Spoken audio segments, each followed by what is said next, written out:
به نام خدای مهربان سلام عرض میکنم.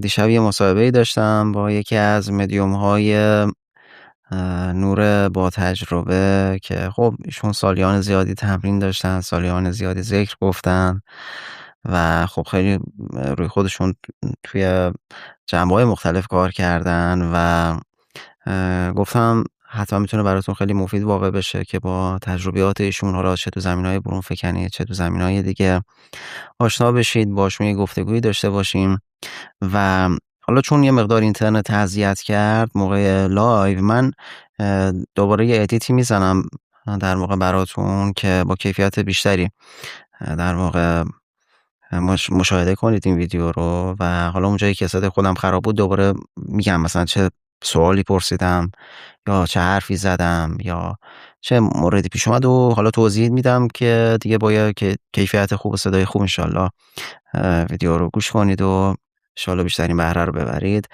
بریم با هم دیگه به مصاحبه گوش کنیم. حالا انشالله قسمت بعدش هم سعی میکنیم که یه لایو حالا بهتری باشه و این مشکلات کمتر بشه و دیگه صدای دستری رو داشته باشید. باشید قربان.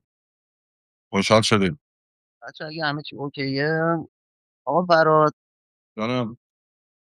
به زحمت خب من اینجا از ایشون خواستم که اول خودشون رو معرفی بکنن. من شما رو بسم الله. میشناسم ولی خب بچه ها شاید شما نشناسن به خاطر بله. معرفی هست. بفرمایید. بسم الله الرحمن الرحیم. سلام خدمت و هم شنونده هم بیننده. من فرهاد یاسین هستم. حالا چون تو عراق فامیلی نداریم اسم پدر رو استفاده میکنم. حالا قدیم هم ایران همینطور بوده، اسم پدر رو به در بزرگ به کار برده میشه. حالا اونجا هم همین فرهاد یاسین هست. تقریبا 53-4 ساله هستم. در خدمت شما هست. بزرگ شده ایران. 20 سالی هم از برگشت. 30 سال تو ایران بودیم از بچگی تا 30 سالگی. بعدش هم اومدیم کردستان عراق زادگاه دیگه در خدمت هست. من اینجا ازشون پرسیدم که شما از چه سنی به مسائل ماورایی علاقه‌مند شدید؟ ما برای از نوجوانی علاقه داشتم. یعنی هر اون زمان تقریبا بگیم نزدیکای 35 سال پیش یه فیلم یا روزنامه اون زمان بود یا یه مجله چاپ میشد کلمه روح میومد، من میچسبیدم میخوندم، علاقه داشتم کلا با کلمه روح. دیگه ارتباط با ارواح دیگه عالی میشه. ولی تو دوره دبیرستان اگر اشتباه نکنم سوم دبیرستان دیگه شروع کردیم به قول وقت یکی از دوستان کتاب پرواز روح در سیروس رو به ما داد. البته اون زمان بگیم هیچ تعلق دینی و مذهبی نداشتم به هیچ عنوان، یعنی آها. هزاران درجه زیرش، هیچی برام مفهوم نبود. حالا بعد از مرگ یا دین دیانت نه. ولی خب اون کتاب سرنوشت ما رو تغییر داد. عجیب بود. حالا اگه برسیم بعد یکم تعریف می‌کنم. کتابش از پرواز روح در سیروس هر روزی یه تمرین داده. اگه این تمرین امروز به شما مثلا جسم و روح صاف کنین، تمرین شاید پرواز روح انجام بده. تو این 30 روز هر روزش یه تمرین، احتمال زیاد 90% گفته بود شما روح از جسمتون خارج بشه. ما تمرین کردیم. تقریبا فکر کنم تمرین 18 یا 19 بود که موفق شدیم. اولین تجربه و بسیار حالا وحشتناک گذشت برامون. این حالا که بعد از 30 سال فکر میکنم این همون یه نوع تجربه تقریبا نزدیک به مرگ. ما برگشت اون برون فکنی هم بگم از اون سال تا حالا شاید صدها بار انجام بدم، ولی اون دفعه اول هرگز تکرار نشد. اینجا من ازشون پرسیدم که اینقدر وحشتناک بود دفعه اول. حالا دوستان سوالایی که میپرسم و سعی میکنم که توی تصویر بنویسم، یعنی هر جا که دیدید که متوجه نشدید توی تصویر رو که نگاه کنید نوشتم که چی گفتم بهشون. اینقدر یعنی وحشتناک بود دفعه اول. برای اون روزا یکی هیچ عقیده به هیچی نداشته، یه دفعه همه چیزا نشونش بدن واقعا وحشتناک. و نیمه‌های همه شب شما فرارن همه مدیوما این تجربیات اولشون واقعا همینه، خیلی میترسن، خیلی احساس میکنن که خیلی چیزا از کنترل خارج شده و فکر کلا میکنن حالا شبای وحشتناک داشتیم، یا 6 7 بار. میخوام بگم چجوری بگم، اوج ترس، بالاتر از اوج ترس یه همچه حالات، چون یه اتفاقاتی میفته باید تازگی داره. ما برام هر اتفاقی میفته هیچ شباهتی نداره با دنیای فیزیکی خودمون. اینه که آدم میترس. قیافه هایی که میبینه هرگز ببینین مشابهش نیست، شکل و قیافه ها یا این موضوعات که هستش. به این خاطر آدم میترسه. بعد از 30 سال هنوزم وقتی یه تجربه میکنیم دورو مگم میترسه. بعد از 30 سال این مسائل. حالا اون برات خیلی ها مثلا وقتی که این تجربه براتون اتفاق میفته پیش خودشون فکر میکنن که اینو نکنه مثلا توهم بود.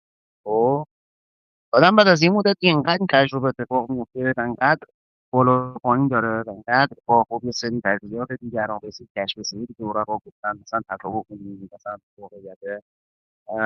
ولی اون لحظه ممکنه که آدم فکر کنه که مثلا اینا توهمه. و شما فکر نکردین اینا مثلا ممکن توهم باشه اصلا؟ نه اصلا توهم فرق میکنه. شما وقتی روح از جسمت خارج میشه جسد خود رو میبینی و میخوای صدا داداشت بزنی دستت میره تو بدنش، آدم دیگه میرسه به واقعیت. چون اون شب دقیقاً وقتی همین. بعد از کلی چیز رفتم بالا سر داداشم، خواستم تکونشون بدم که من یه حالت عجیبی دارم، بیدارم کنید. یعنی دستم میرفت تو بدنش. این دیگه تا اوج من رو میترتون نکنم من مردم. این خواب نیست یا این توی مسائل اما تو خودمون تغییر. خیلی جالبه. بعد مثلا اصلی دیوار رد میشه آدم یا کیف خاصی داره، هم میترسی هم خیلی عجیبه. بعد مثلا اولین بار که از دیوار آدم رد میشه، اولین بار که از یه در رد میشه، بله. بعد اینا خودش مثلا آدم مثلا عجیب ترین چیزش اینه که برای اولین بار میبینی 2 نفر هستی، یعنی که زمین افتیده. اه، آره آره اون فرهاده، پس من اینجا چیکار میکنم؟ یه حالت عجیبی پیدا باشه کدوم فرهاد واقعیه. اه، درسته. همچه حالتی پیش میاد. اگه بخوای به طور آره مختصر تعریف میکنم اون تجربه شب اول. آره اگه آره، بگین بگین، اتفاقا اگه جالبه. دوست بگین داشته مثلا چه باشم حالی راجع. داشتید اصلا خب و چی دیدید، حالا چه موجودی دیدید؟ اولش میگم تقریبا تمرین بیخوابی بود که باید کتاب نویسنده توضیح ده هرچه جسم انسان ضعیفتر بشه روح قوی‌تر بشه. مثلا انسان وقتی افتید تو جا بیماری، موقعی که مرگ اتفاق میفته جسم نهایتا بی‌نهایت ضعیف میشه. روح همیشه دلش میخواد بیاد بیرون، آزاد بشه. این فرآیند هستش. ولی جسم اونو نگه داشته محکم، نمیذاره روح بره. خلاصه این شب تا صبح بیدار بودیم. اه، روزم برای که ما تو منطقه کویری بودیم و بچه گفتم من یه همچی کاری میخوام انجام بدم. گفتم خب پس میزنیم بیرون. اتفاقا شب عیدم بود، صبح روز بعدش پیاده ما رفتیم تو کویر. حساب کن تقریبا 6 7 کیلومتر ما رفتیم که وقتی برگشتیم بعد از ظهر برگشتیم. صبح 7 رفتیم، بعد از ظهر 4 و 5 بعد از ظهر اومدیم و اصلا انقدر خوابم میومد که خواب از کلم پریده بود. یعنی یه حالتی پیش میاد اوج خواب ولی خواب آدم نمی‌بود. بعد اینجا من بهشون گفتم که یکی از تمرینات کتاب پرواز روح همینه که شما به خودتون بیخوابی شدید بدید و گفتم که آیا شما این تمرین رو انجام دادید؟ تو برسید اون رو هم کردین شما؟ من همه انجام دادم از تمرین اول تا رسیدیم به تمرین بیخوابی. مثلا 18 روز یا 22 یا 18 دقیقا یادم نیست. خلاصه خودمو کنترل کردم تا نیمه‌های شب، ساعت 1 نصف شب، یعنی شد یه چیز در حدود 30 ساعت به بالا ما نخوابیم. خب بالاخره داداشم 2 تا اتاق داشتیم اون زمان، من و داداشم اینور، بابا و مامانم اون. با محضی که افتادیم دیگه حالت بیهوشی، انقدر خواب عجیب اینا بهم دست داد، با همهمه 2 تا صدا به خودم اومدم. 2 تا صدا، یکی میگفت تمریناتی که انجام دادی موفقیت آمیز بوده و به زودی 2 نفر میان راهنما هستن. باید خیلی مؤدبانه باشون برخورد کنی، خوش آمد بگی، اینا راهنمای روحیت میشه. خب ما اون زمان اصلا اطلاع نداشتیم روح راهنما چیه، فلان، یه کتابو فقط تمرین کرده بودیم. روح نگهبان چیه، اینا ما اصلا بعدیش اطلاعی هم نداشتیم. اینه که آدم، آفرین دقیقا همینطوره، بعدیش هم اینه که آدم اون مثلا تجربیات اولشه، تو خودت هم ببخشید مثلا هر رو از دل تشخیص نمیدی، بعد یه کلی تجربیات میفته برات، بعد کلی اتفاقات میفته انسان که باید اصلا نمیتونه معلومات مغز اینا رو تحلیل کنه. انسان باید آگاهی کامل داشته باشه باید تو اون موضوع. متاسفانه ما هیچی نمیدونستیم. خلاصه اون صدای دیگه میگفت منفی بود، میگفت نه گوش به حرف این ندی ها، این میخواد تو رو گمراه کنه، اینا نیروهای شیطانی هستن، تو رو میخوان ببرن تو دنیای تاریکی و دیگه هم برگشتی در کار نیست. اون دوباره میگفت نه این دروغ میگه، این انسانای خوبی هستن، میخوان راه بهت نشون بدن تو که خواستی. دوباره اون نفی. این دوتا تو مغز من داشتن جنگ میکردن، منم خوابم. یه لحظه دیدم کنار وسط اتاق ایستادم، ولی اینجا تا حالا خوابه. ایستاده بودم و یه دفعه دیدم شبح 2 نفر گوشه اتاق داشت ظاهر میشد. یه پیرمرد، یه جوان. بی‌نهایت ترسیدم. همینطوری بیخود یه لگد پرتاب کردیم رو به اینا. من نمیخوام. با پاهم 180 درجه همینطور میچرخید. تو اون حالت، این حالت خوابم. اون اتاق یه آینه بزرگ هم داشتیم. خلاصه اینا یه دفعه غیبشون زد. و محض که غیبشون زد، حالا از هر چی میگیم دیگه حقیقت شروع میشه. این دیگه خواب نیست. نفسام به شمارش افتاد. کم شد، دیگه نمیتونستم نفس بکشم. اه، خودم به خودم گفتم اگه بیدار نشم خفه میشم. شروع کردیم تقلا کردن که بیدار بشیم، ولی هیچ فایده نداشت. شروع کردیم نعره کشیدن، کمک میگرفتیم از داداشام. امیر داداش بلند شو، صدا کن بیدارم کن، دارم خفه میشم. هیچ فایده نداشت. صدا به اوج رسید. یه شنیدیم گن مرده ها صداشو میره تا فلک، ولی ما نمیشنویم. یه همچه حالتی جوری نعره میکشیدم وقتی توی یه محله میرم، ولی هیچ کس نمیشنه. یه دفعه درد شدیدی شروع شد تو مغزم، انگار با پتک بکوبن تو مغزم. حالا نزن کی بود یه همچی درد، یعنی با یه پتک بزرگ بزنن تو مغز. صدها ضربه پشت سر. ناله میکردیم.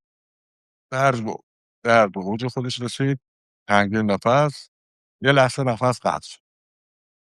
گفتم آخه دردم تموم شد. همزمان یه نفس عمیق کشیدم. درد دیدم یه دفعه پشت گردن خودمو دارم میبینم.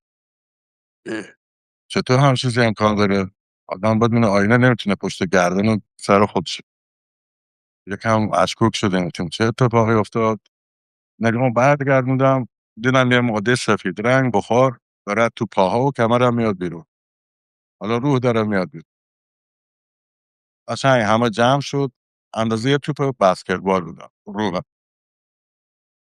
اومدم کنار پا، یعنی فرهاد اینطور رو زمین افتیده بود، من نفس میکشید، هیچ حالتی نداشت. گفتم برای اولین بار گفتم اون فرهاده یا من فرهادم، یه همچین حالتی تعجب. گفتم فکرم زد، گفتم برم جلوی آینه. اینقدر اگر من تو آینه پیدا بودم این یه خواب معمولیه، اگر نباشد خطر، یه همچین حالتی فکر. من که فکر کردم گفتم آینه، جلوی آینه ظاهر شدم. روح با همچین حالتی حرکت میکنه با فکر. مثلا من میخوام برم بله. جلو در یه لحظه میری جلو در خونه. این نیست که راه بری و اینا نداریم تو حالا. جلو آینه رفتم، متاسفانه آینه رو قشنگ می‌دیدم ور، ولی هیچی پیدا نبود. خودمو نمی‌دیدم. گفتم ای داد، امشب یه اتفاق بدی افتاده. برگشتم عقب، دیدم داداشام خوابیدن هر سه تا. رفتیم سبقت اولی. من گفتم داداش، دستم رفت تو سرش. گفتم دستم رد شد. رفتیم اون داداش شونش رو گرفتم دستم رفت تو شونش. ای بابا چه اتفاقی افتاده اینجا؟ نکنه من مردم. فوری وحشت اومد سراغ. اینور میرفتم اونور میزدم بیرون ظلمات تاریکی، ولی داخل اتاق یه نور آبی رنگ خیلی خفیف و جالب بودش. برای چند لحظه بیخیال شدم. همینطور معلق بودم، بیخیال همه چیز، زندگی و مرگ و اینا. یه حال خوبی داشتم برای چند لحظه. بعد چند لحظه دوباره ترس اومد سراغ. تو مردی ها داری خودمون رو میزنی. خودم با خودم گفت چیکار کنیم؟ فکر نکنیم. رفتیم وارد اون اتاق شدیم. یه لحظه انگار یکی مچ دستمون بگیره، منو بکشونه ببره طرف بیرون حیاط.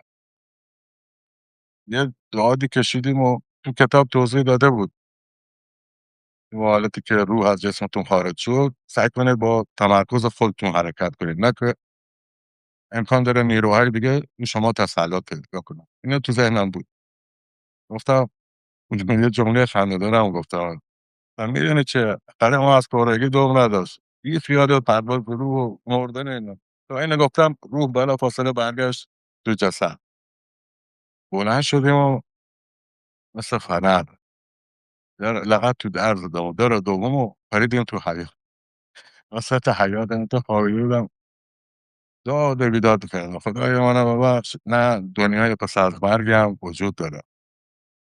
با اینکه هیچ عقیده‌ای نداشتم گفتم شرمنده، یعنی از ته دل گفتم خدای ببخشید برای اون نیم ساعتی که تو حالت عجیب و غریب بوده. گفتم نه خدایی هست و مردنی هست و من عقیده نداشت. تا صبحم جرئت نکردم بخوابم، گفتم نکنه دوباره تکرار بشه. این یکی از شبای بسیار ترسناک اون زمان. ولی بعد از اون نه دیگه. البته مثل شکل اول نبود، مثلا در حد این بود تا یه مدت او از جسد خارج میشد، حالت تفریح داشت. مثلا میرفتم تو دیوار برمیگشتم بازیگوشی، یا میپریدم تو پنجره اول میرفتیم تو حیاط برمیگشت. صدها موردش اینطوری بود. و یه حالتی داره وقتی بود روح خارج میشه نمیذارم بعضی مسائل رو ببینیم. اونا تشخیص میدن ما جنبش داریم یا نه. یه گروهی پشت صحنه هستن ولی اونا دیده نمیشن ولی هوای ما رو دارن. اینو مطمئن هست. این از اولین تجربه. شما اولین تجربهتون موجودات هم بودن، خب خیلی واقعا ترسناک بود. و حالا من مخصوصا خودم مثلا اولین تجربه‌ام موجودات نبودن، این باز یکم کمتر چیزه. ولی اینکه حالا هم اولین بار روح یا همون کالبد بیاد بیرون و بعدش هم موجودات هم همون لحظه ملاقات بکنی، واقعا خیلی سخته. این خوب بود. بعد گفتم تجربه ارتباط با ارواح اون دیگه شب وحشتناکی بود. اون میگم همه از یه هفته هم چشم سوم باز شد، هم ارتباط هم برقرار کردیم، تلپاتیک شروع شد، همه با هم. یعنی عجیب بود. حالا اگه بخواید کدوم رو تعریف کنم، اون شب وحشتناک بعدی، ارتباط با ارواح، یا یه چیزی؟ میرسیم به اونام و اونام میرسیم آقا. خیلی در واقع شما اولین تجربه قرون فکنیتون از چه سنی براتون اتفاق افتاد؟ من نمیتونم، هلوش سال 68 67 توی مایه ها بود. چون یه دفتر قدیمی دارم هنوز یادگاری نگه داشتم، سال 67 نوشت سوم دبیرستان. من اینجا پرسیدم که یه نفر به نظرتون چقدر باید تمرین کنه تا به اولین برون فکنی برسه؟ به نظر شخص شما؟ استعداد ذاتی حرف اولم بسه. بعضی ها مثلا استعداد دارن توی زمینه، مثل من یه 10 روز 15 روز کشید. چون همزمان 2 تا رفیق داشتم با هم کار میکردیم، اونا هرگز موفق نشد. بعدها یکی دیگه اومد، اون یکی 2 تا گفت کارش اون زمان نقشه‌های قالی بود، قالیایی که در اسباب هستن. اون نقاشی‌ها رو ترسیم می‌کرد. رو مثلا وقتی تمرکز می‌کردم کاغذ خود به خود بلند می‌شد. یعنی نشون میداد روح داره اون کاغذ رو بلند طبق گفته خودش. ولی اونم دیگه ادامه نداد. ولی ما ادامه دادیم تا حالا.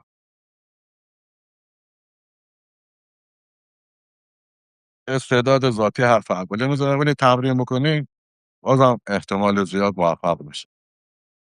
البته با شرطی که آدم 100% بخواد یه چیزی. نباید ترسید. اگر 100% 1/3 هم بترسی، حالا جسم اون اجازه رو نده. یه جوری هستش، حالا بگیم ضمیر ناخودآگاهه، چیه، اون اجازه رو نمیده به روح خارج. 100% باید قبول کنی روح از جسم خارج بشه.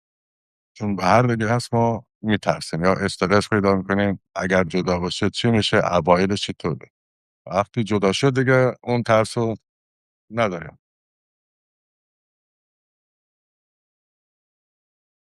پرسیدم که آیا همیشه براتون راحت بوده که به جسم برگردین یا بعضی موقع سخت میشده که مثلا به جسم برگردین؟ یا مثلا بعضی موقع سخت بوده که بخوای به جسم برگردی؟ نه، برگشت خیلی عادی بوده.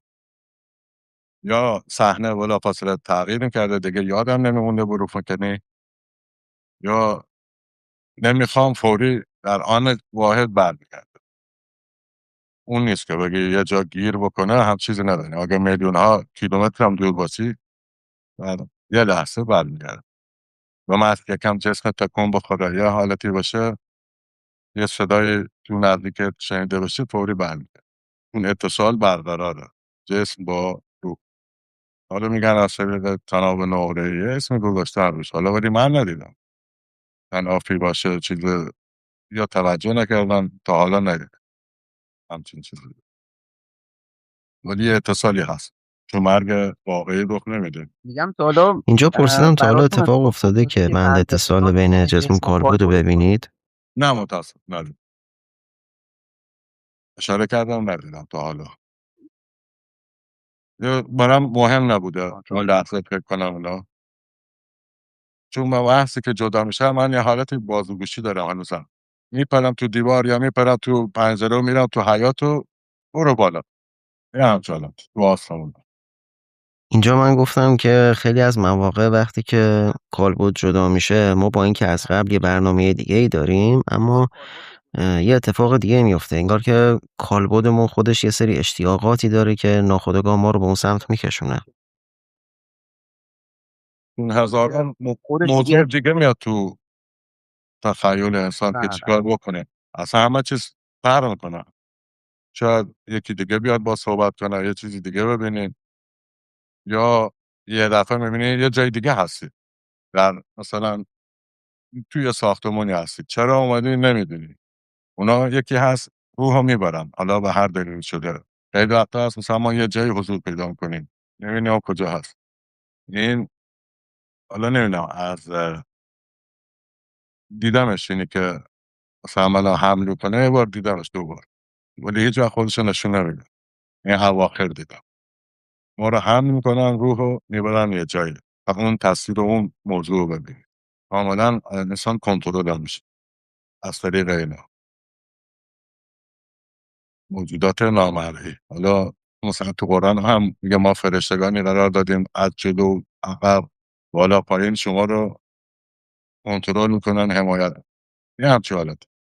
خب دیگه از اینجا به بعد قرار شد که ادامهش رو تو جلسه بعدی بریم، چون مقدار مشکلات لایف زیاد بود و همون موقع هم حالا به خاطر یه سری حملاتی که پیش اومده بود شدیداً نت ضعیف شده بود و داستان داشتیم خلاصه. و حالا ایشالا ادامهش رو توی قسمت بعد در خدمتتون هستیم و هنوز خیلی سوالات مونده.